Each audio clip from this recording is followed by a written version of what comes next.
Husband discovers overwhelming evidence of wife's infidelity, exposing the depth of her cheating. I've been driving for the past 2 hours to the Marriott in Baltimore, where my wife is attending a conference. The plan was to surprise her by dropping in and taking her out for dinner. Yeah, right.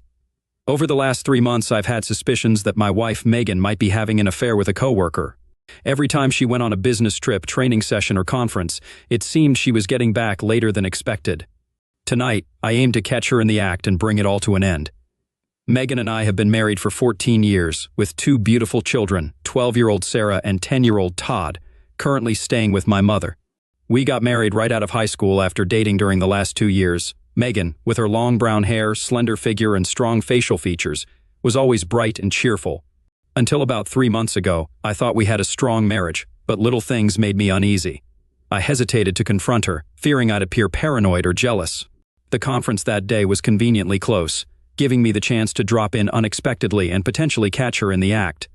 At the hotel counter, I handed over my suit bag and introduced myself as Phil Jenkins. My wife, Megan, was attending the insurance conference in room 214, and she had informed me that I could pick up a key there. After confirming my identity, the clerk handed me the key, and I nervously made my way to the elevator.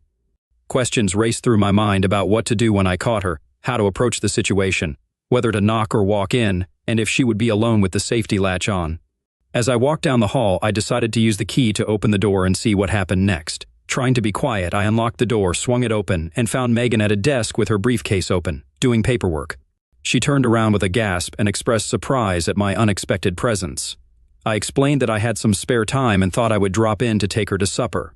Megan welcomed the idea and assumed I would be staying the night, expressing a desire for some company. Walking over, she gave me a big kiss. Realizing that my plan to catch her cheating had failed, I jokingly inquired about having a quick moment before dinner. Megan suggested a carnal gesture before her shower, promising a night of whatever I wanted afterward. Relieved that my suspicions were unfounded, I was glad I hadn't lost the woman I loved.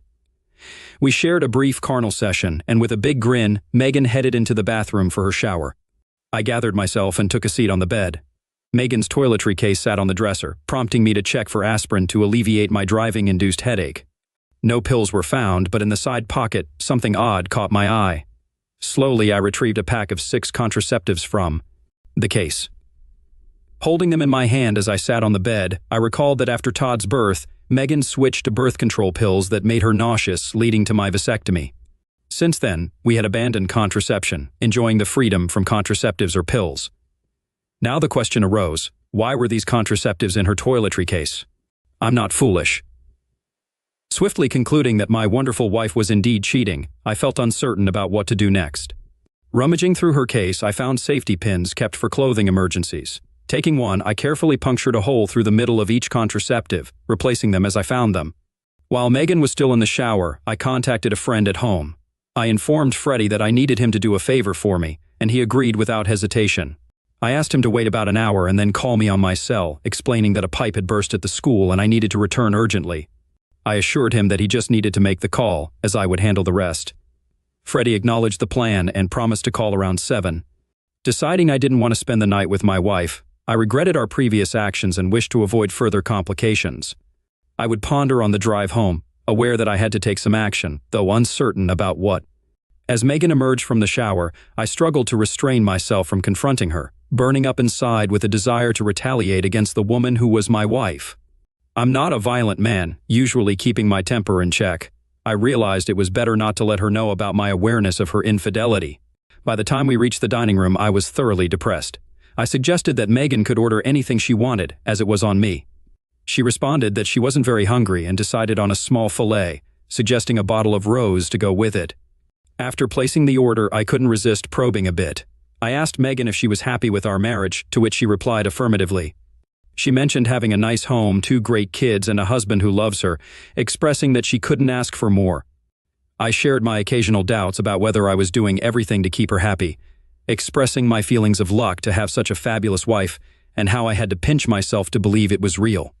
Megan reassured me, calling me a silly goose and acknowledging that's why I had driven all the way down to see her. She expressed that she didn't think I had anything to worry about, as she was happy and content and believed I was doing all the right things. She added that a woman couldn't ask for a better husband. Our dinners arrived, and we engaged in small talk throughout the meal. As plates were being cleared, my cell phone rang. I excused myself to the lobby to avoid disturbing other diners and waited a few minutes before returning. I explained that my friend Freddie had called, informing me about a water pipe breaking at the school. I apologized and mentioned that I really had to get back there as soon as I could, resulting in the cancellation of our planned night together. Megan's face displayed a look of disappointment, but I couldn't discern the authenticity of her emotions. It seemed that whether I stayed or left didn't matter to her, as one way or another, she was going to face consequences. While boarding the elevator, Kirk Langford disembarked and greeted Megan, mentioning that he had stopped by the room for supper but received no answer. He extended his hand, introduced himself as Kirk Langford, and expressed that Megan talks about me all the time. I explained that I had come down for the night but had to return due to an emergency, and it was challenging to shake hands and feign a pleasant smile. As we rode up in the elevator, I addressed the nagging issue again with Megan, expressing my desire for her to quit her job and my discomfort with her working with Kirk. I emphasized that we had discussed this before, and it was crucial to me. Megan responded that she had no intention of quitting, enjoying her job and learning a lot from Kirk. She suggested that I needed to overcome my paranoia about Kirk and her. After a quick kiss in the room, I picked up my bags and left for the trip home. The entire journey home, I couldn't shake the thought of Kirk stopping by Megan's room after supper. By the time I reached the house, I was a wreck. I had developed hatred towards my wife for her actions. I wished I were adept at devising ways to catch cheating spouses, but I was dumbfounded. What could I do? I couldn't even figure out how to avoid closeness with her. Divorce was what I truly wanted, but lacking sufficient evidence left me defeated. My wife was unfaithful, and I knew it but couldn't take any action.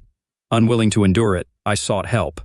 2 days later, Megan returned home with a gleeful demeanor, infuriating me further. Checking her bag, I found one contraceptive remaining, still with a hole. Saturday brought the Globies Insurance Company picnic, providing some enjoyment for the kids. I wasn't looking forward to the day, suspecting some colleagues were aware of the situation. I felt somewhat exposed, trying to keep a low profile to avoid becoming the target of crude jokes. Perhaps I was a bit paranoid, but I couldn't help it. Megan enjoyed herself, socializing with Kirk and others, and although they weren't engaged in any carnal gestures, they were undeniably close. Being ignored suited me fine. A woman named Janet Langford introduced herself and expressed that I must be Phil Jenkins. She was stunning, and I found myself genuinely confused. While I thought highly of my wife and loved her, Janet Langford resembled a pinup model with long auburn hair and big blue eyes. Despite her being a little short, her perfect body left me wondering why Kirk would cheat on someone like her. After exchanging pleasantries, we agreed to find a quieter place to talk. We settled on some benches about 100 yards from the picnic area, sitting by the lake. I offered to listen to whatever Janet wanted to discuss. She hesitated, expressing difficulty in bringing up a delicate subject. At that point, I knew she was aware of the affair. I decided to make it easier for her by mentioning that I had just found out about it that week. Janet seemed relieved and shared that she had known for about 2 months. She explained her plans to have divorce papers served and revealed that she had hired a detective to gather proof. Her lawyer had advised that Megan's willingness to testify or sign a notarized statement about the affair would strengthen her case. I inquired about the type of proof, and Janet mentioned having photos and taped phone conversations.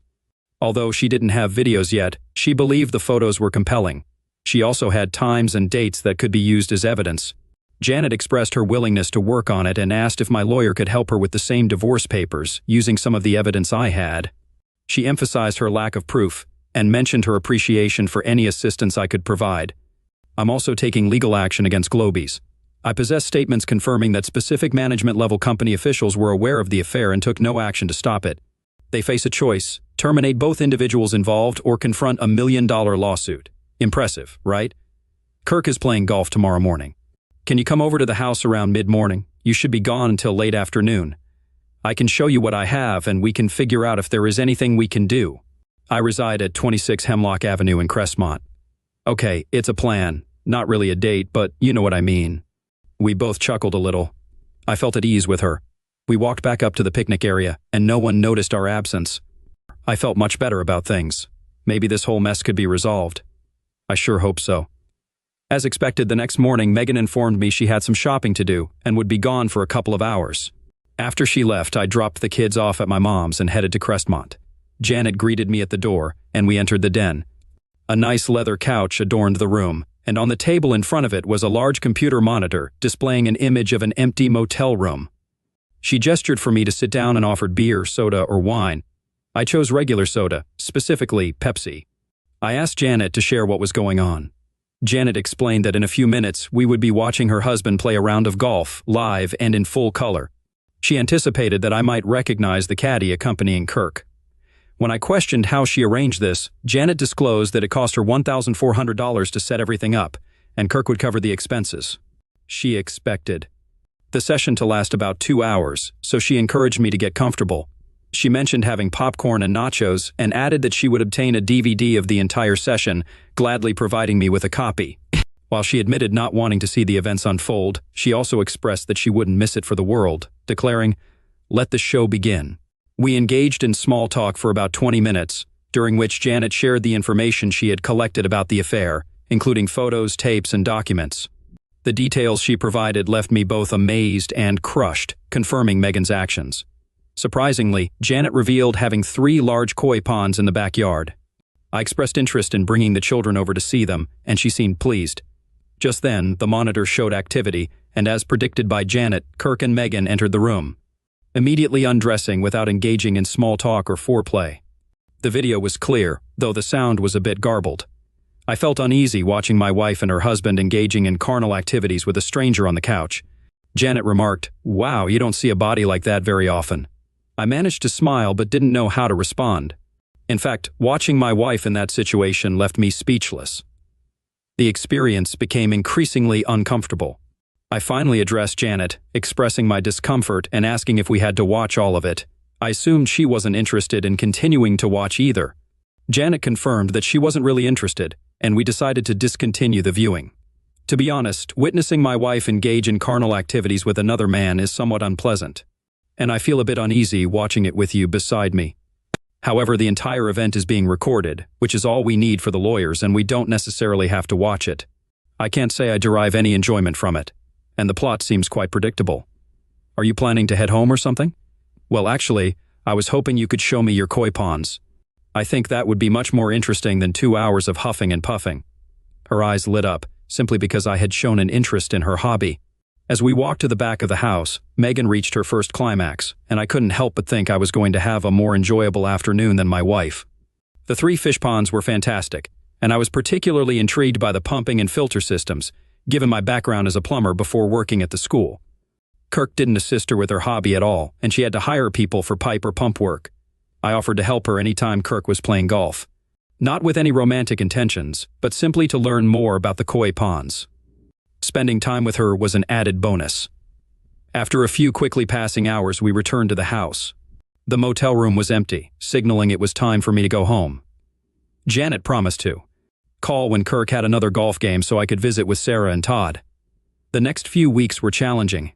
Each time Megan took a shower, I would check her bag to find a new supply of contraceptives. I couldn't fathom when she found the time to use them all. I kept a safety pin on my keychain, ready to puncture them.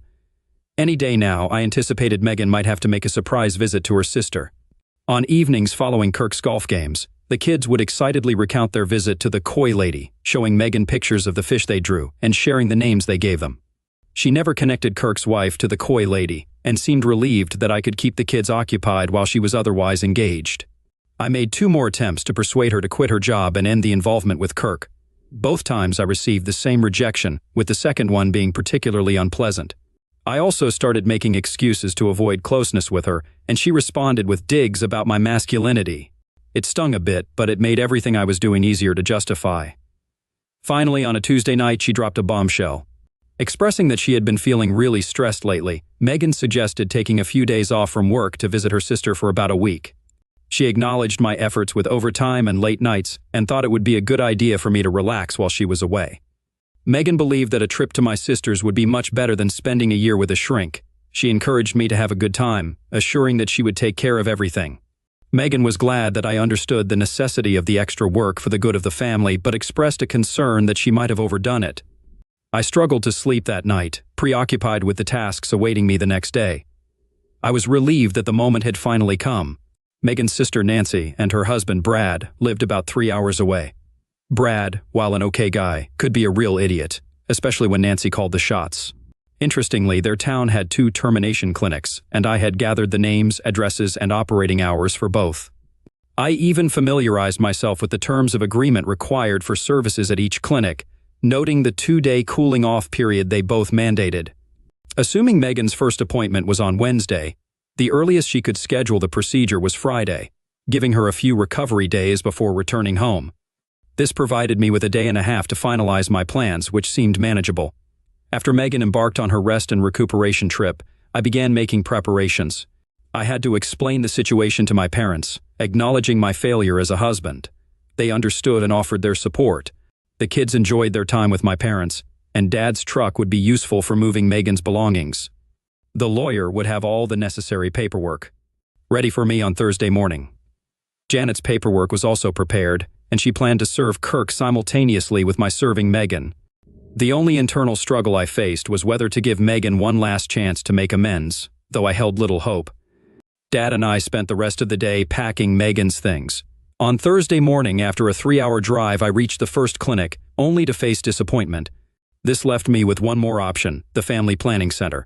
Approaching the receptionist with all the confidence I could muster, I explained that I was Phil Jenkins and that my wife, Megan, had instructed me to come and sign a consensual agreement form.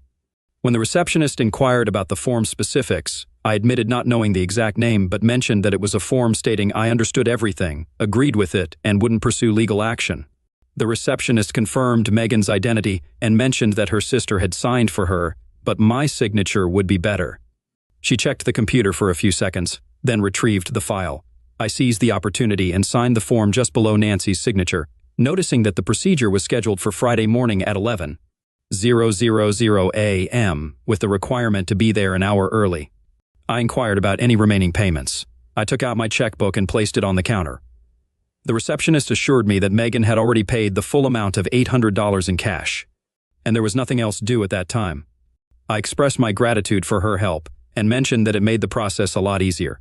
The reception I received upon arriving at Nancy and Brad's place was overwhelmingly insincere, bordering on comical. Megan initiated the conversation, expressing surprise at my presence and asking what I was doing there. I responded by explaining that Mom and Dad wanted to keep the kids for a few days, so I took some sick leave and decided to visit them. I mentioned that I needed to unwind a little too. The room fell somewhat silent, and I sensed the wheels turning in everyone's heads. I had put them on the spot, and now they had to find a way out of it. I observed Nancy nod to Brad, signaling him to join her in the kitchen. Megan engaged in casual conversation about various topics. After a few minutes, Brad returned to the room with a suggestion. He proposed taking the day off the next day, borrowing his buddy Jack's bass boat, and spending the day on the lake to ensure we wouldn't be bothering the ladies. I agreed, expressing that a day drifting on the lake would make all my worries disappear. I suggested checking if Jack could join us, and Brad agreed to get everything set up. Everyone seemed relieved with how things unfolded.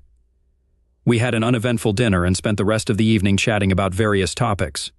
However, there was no closeness that night, as Megan didn't want her sister to overhear.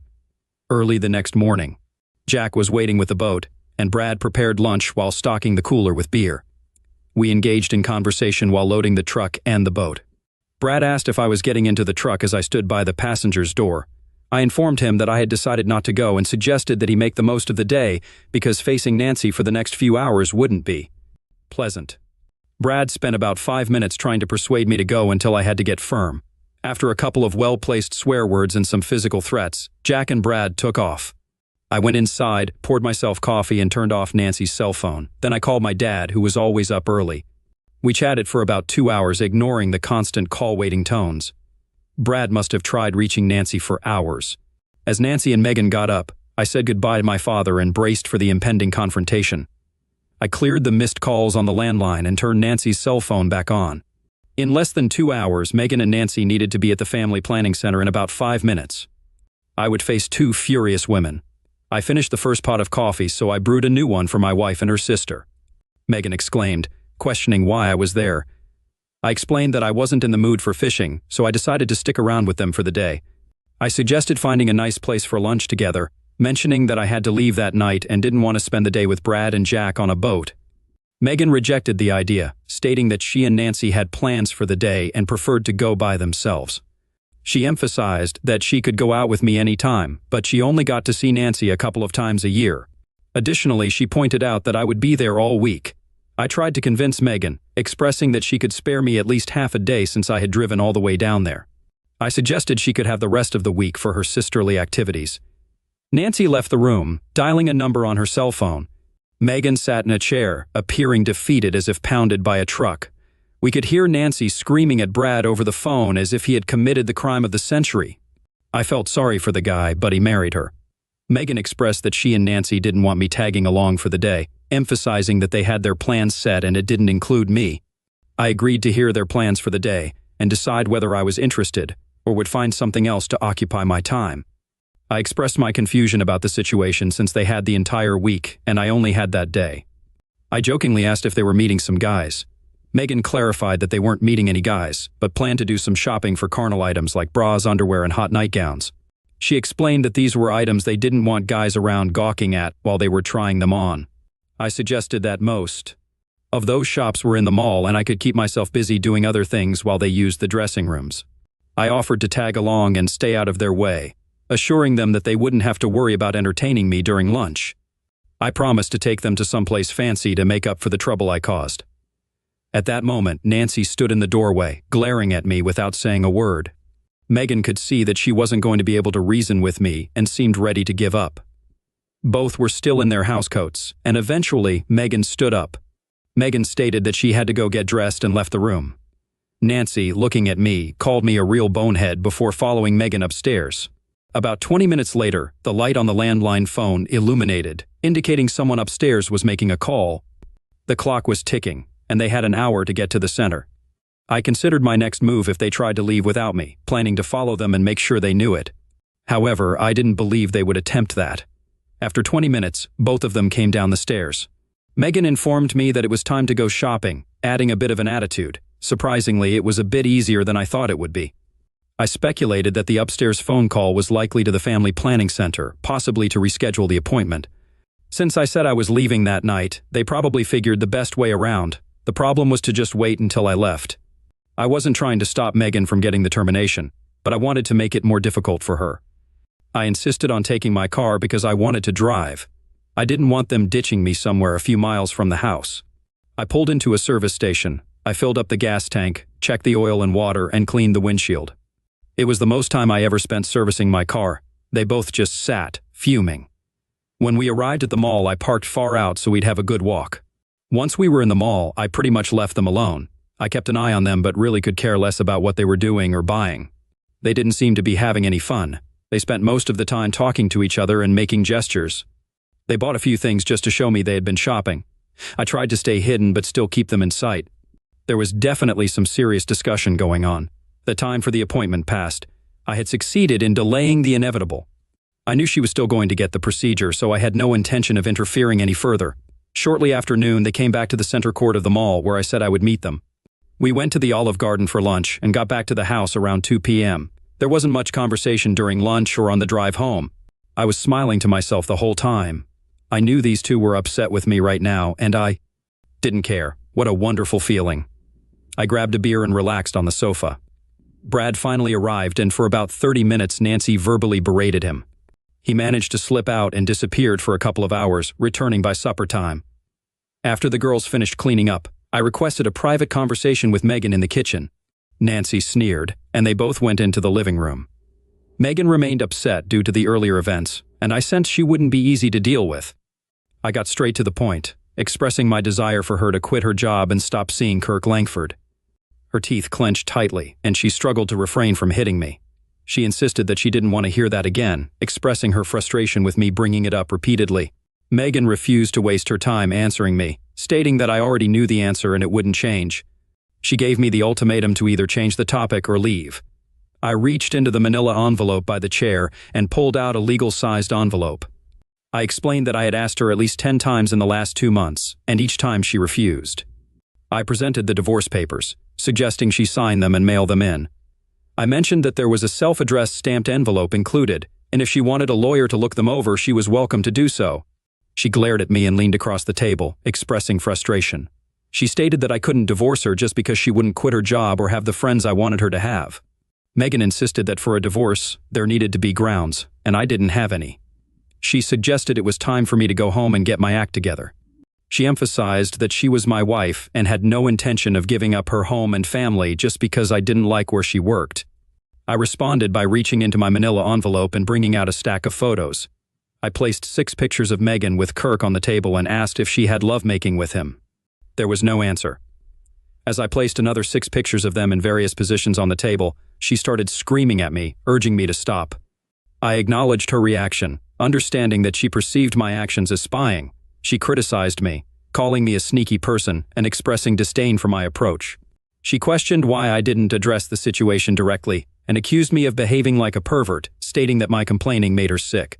At that moment, my cell phone rang and I answered it, learning that my dad would arrive in 10 minutes with Megan's belongings to Nancy's place. As I hung up, she asked about the call. I informed her that my dad was bringing her stuff to Nancy's place, explaining that the locks had been changed at our house. I offered to retrieve any forgotten items if she let me know.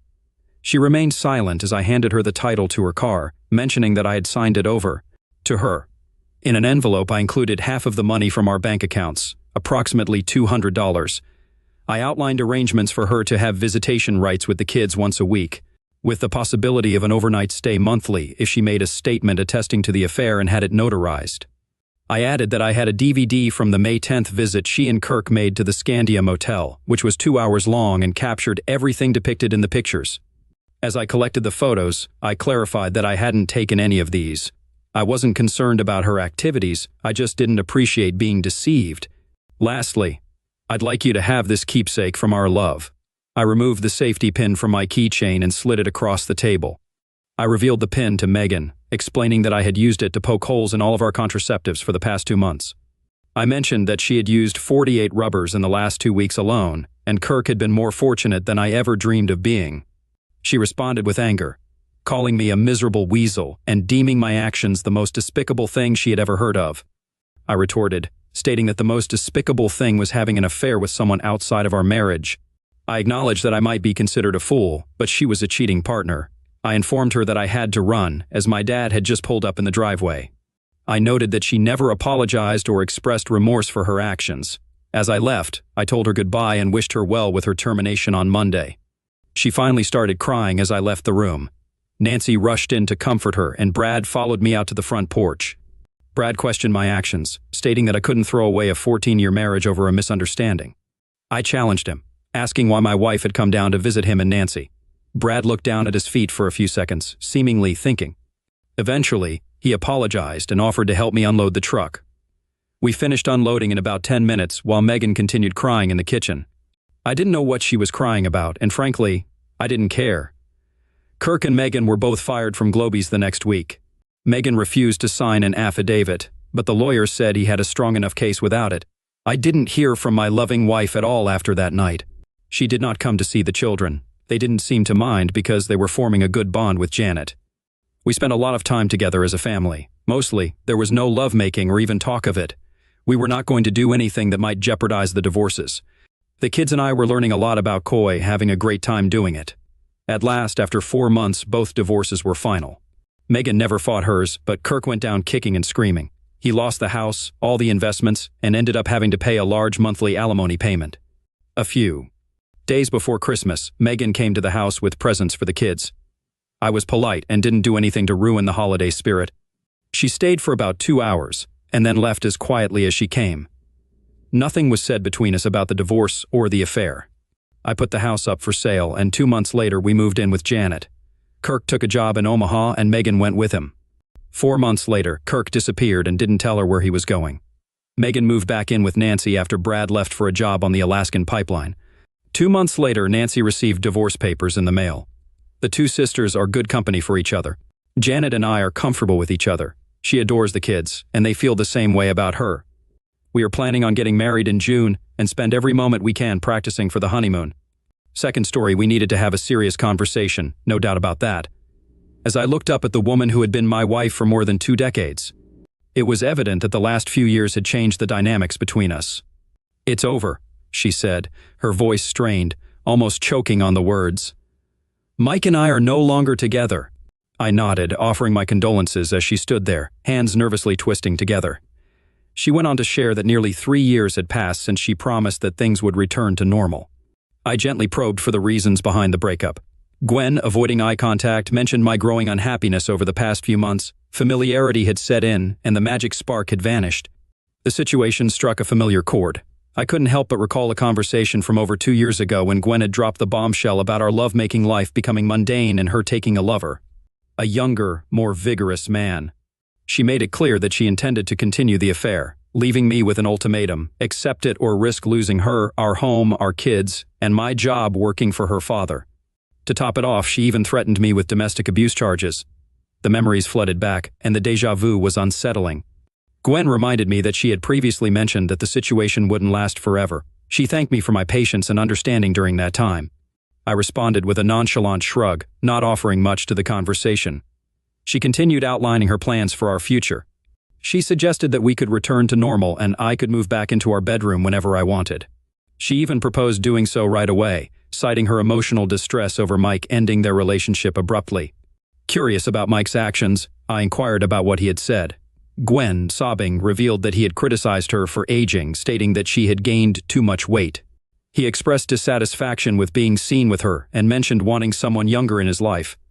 I carefully commiserated, avoiding disagreement with Mike's judgment.